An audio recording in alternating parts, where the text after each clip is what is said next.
E aí, meus amigos, beleza? Professor John Moreira, falando agora um pouquinho sobre organelas citoplasmáticas, tá? As organelas citoplasmáticas, na prática, são estruturas presentes nas células eucarióticas, tá?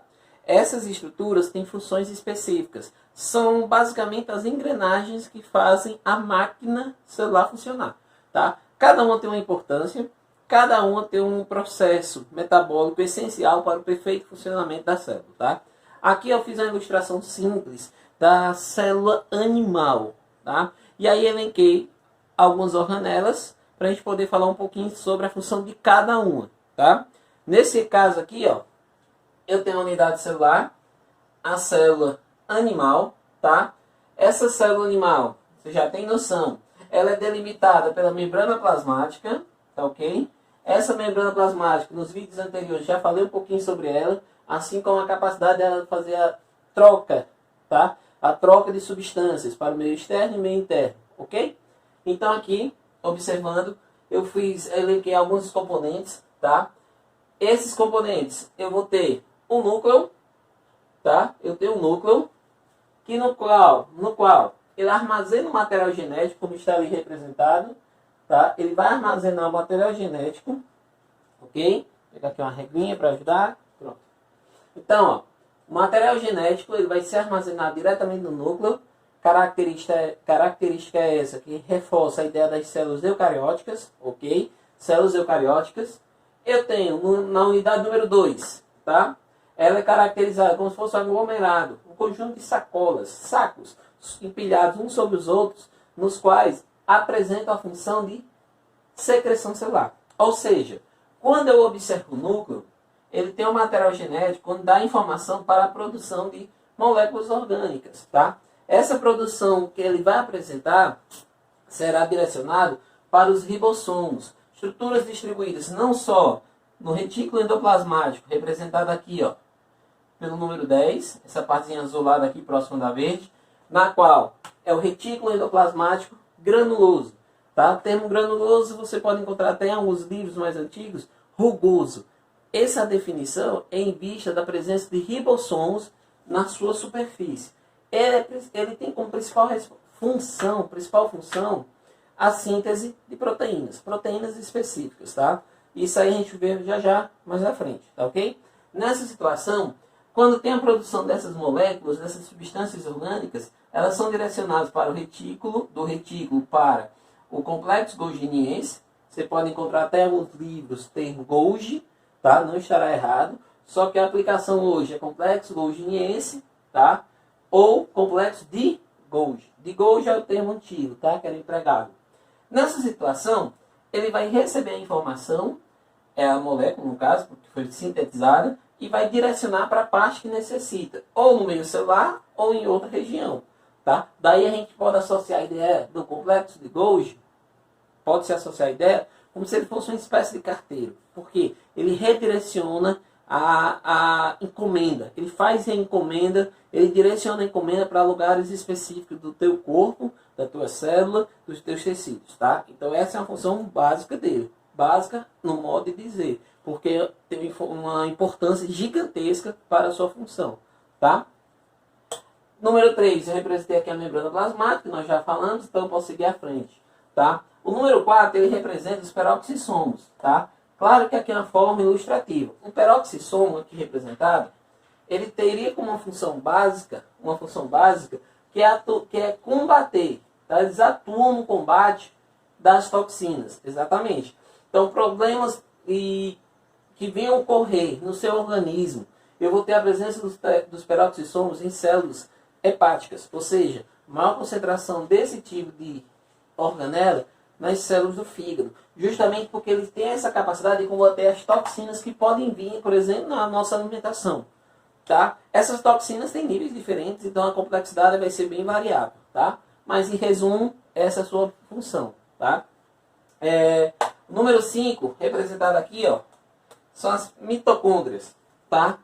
A caixa de energia, ou seja, toda a produção energética que vai ocorrer dentro da célula é através da mitocôndria, tá? Através das mitocôndrias eu tenho a produção energética, ok?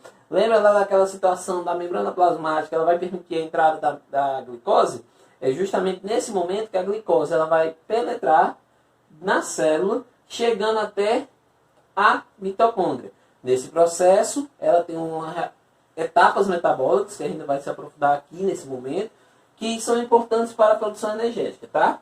O outro tópico que eu coloquei aqui, que é o número 6, retículo endoplasmático liso. Liso é esse daqui, ó, como se fossem esses canos, encanamento aqui formado no entorno do retículo endoplasmático granular. O que é que acontece? O liso ele tem a principal função na produção de lipídios. Observando que essa produção de lipídios estará caracterizada nos ácidos graxos, na questão dos fosfolipídios e, por consequência, nos esteroides. Ou seja, atua diretamente na produção de esteroides, consequentemente no colesterol. Tá? Então, ele está atuando diretamente nesse processo de produção lipídica. Tá, ok? Então, essa parte aqui desses componentes. Ok? Já a gente continua. Tá? Pois é, meus amigos, dando continuidade. Tá? Dando procedimento, célula animal, as organelas citoplasmáticas. Tá? Nessa situação aqui, eu vou estar representando agora o lisossomo, tá? Ou melhor, os lisossomos, tá, ok? Nessa representação número 7. Lembrando que eles estarão espalhados por toda a célula, tá? Sempre aqui é ilustrativo. Lisossomos atuam na digestão celular. Ou seja, os lisossomos são bolsas que apresentam enzimas, tá? Enzimas nas quais irão auxiliar na digestão celular, na degradação de algumas moléculas, tá? Algumas substâncias poderão ser degradadas, ou seja, quebradas, fragmentadas, a partir da ação enzimática presente nos lisossomos, tá, ok? Então, uma situação bem pertinente para a renovação de alguns componentes celulares, como também para o processo de desenvolvimento animal, tá, ok? Então, é uma situação até à parte, poderemos rever um pouquinho mais à frente a ação da digestão celular, tá, ok? Eu tenho os centriolos, tá? Os centriolos, eles são estruturas que vão ser importantíssimas para a divisão celular, tá? Então, o processo de divisão celular nas células animais são coordenadas, tá? Essa divisão é coordenada pela ação dos centriolos.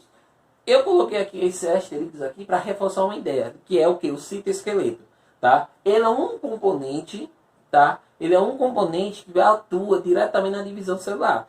Porém, auxiliando assim, eu tenho os microtúbulos, onde são estruturas que formam citoesqueleto. Cito, referência à célula, esqueleto da célula, tá? Então é bom a gente ter uma noção disso e aprofundar um pouquinho também posteriormente, tá? Então, ribossomos, tá? Eu coloco os ribossomos aqui, levando em consideração que os ribossomos, basicamente, são grânulos, tá? Grânulos, ou seja, fragmentos de material genético. Esses grãos de material genético, ele tem a função de produzir proteínas. Na prática, é uma ferramenta essencial para a formação de toda e qualquer célula, para o funcionamento de toda e qualquer célula, tá? Esses ribossomos estarão presentes não só no citoplasma, distribuído por toda a célula, estarão presentes no retículo endoplasmático granular, tá? Granular, por isso esse termo granular ou rugoso, porque nele, sobre a sua superfície, eu vou encontrar os ribossomos incrustados, tá? Sobre a sua superfície estão fixos os ribossomos. E também posso encontrar na parte interior do núcleo, tá? Ou seja, ele vai estar participando diretamente de toda a atividade metabólica da célula, tá? Os ribossomos. Ele deve ter um cuidado ao se colocar como organela. Como eu já disse, ele é um fragmento, ele é uma porção de material genético. Então tem que ter muito cuidado quando eu usar esse termo organela. Que ele não é bem uma organela. Ele faz parte do ciclo metabólico, sim, nas atividades metabólicas, mas tem que ter cuidado nessa definição, tá? Então, retículo endoplasmático granular, como eu já falei um pouquinho, na sua estrutura tem distribuídos ribossomos que atuam diretamente na produção de proteínas. Se você observar, ambos estão relacionados, tá? Por causa da síntese proteica. Porém, no retículo endoplasmático granular, ou como era chamado antigamente rugoso, a produção dessas proteínas são proteínas específicas. É um grupo de proteínas essenciais para o desenvolvimento celular, tá? É como se eu dissesse mais ou menos assim, de uma forma bem simples mesmo. Aqui nos ribossomos eu vou ter a produção de 8 tipos de proteína. Detalhe, o 8 é um número simbólico, porque são milhares, tá? Mas para a gente entender, eu tenho 8 tipos de proteínas produzidas aqui. E no retículo endoplasmático eu vou ter uma média de 4, 5. Ou seja, tipos diferentes, tá? Produzem proteínas, produzem, porém essa produção proteica é de tipos diferentes, tá? Então há situações distintas aqui. Por isso eu tenho essa definição de funções à parte, tá ok? Então mais uma vez aqui olhando a célula animal, tá? Eu queria deixar claro aqui que nessa célula animal, os centriolos, tá? São estruturas essenciais, tá? Presentes nas células animais, ok? Nas vegetais eu não encontro, tá? A presença deles. Outra situação que eu vou observar aqui, a questão do glicocálix, tá? Essa estrutura ela vai estar presente aqui, ó, pessoal. Ó, vou até representar de uma forma mais rudimentar, tá? Ele fica presente do glicocálix aqui, ó, nessa estrutura sobre a membrana plasmática, perdão, tá? O glicocálix, por sua vez, tá? Ele é uma pequena camada sobreposta à membrana plasmática, onde vai ter a presença de glicídios e proteínas, tá? Então há uma distribuição. Na prática, esse glicocálix ele ajuda de uma certa forma uma linha de proteção, tá? E até mesmo ajuda a agregar outras células animais. Acho que deu para entender, tá? Então assim, é uma estrutura essencial, tá? Presente nas células animais, centriolos também, tá? Então são dois tópicos que eu posso citar que estão ligados diretamente às células animais. Quando a gente observa na célula vegetal, há organelas que devem ser adicionadas, tá? Que tipo de organelas? Por exemplo, os cloroplastos. Nossa célula animal não apresenta os cloroplastos, porém já tem indícios de alguns animais terem na sua constituição, tá? Em 2012 mesmo caiu uma questão do Enem falando sobre essa situação específica, se não me falha a memória, um polvo que tinha capacidade de realizar fotossíntese, então ainda é algo de estudo, observando justamente a regra principal da biologia, que a regra principal da biologia é justamente essa, né? Aquela questão que sempre vai haver uma exceção, tá? O mundo é muito grande, a diversidade dos seres vivos é gigantesca. Então a gente está cada dia aprendendo mais, entendeu?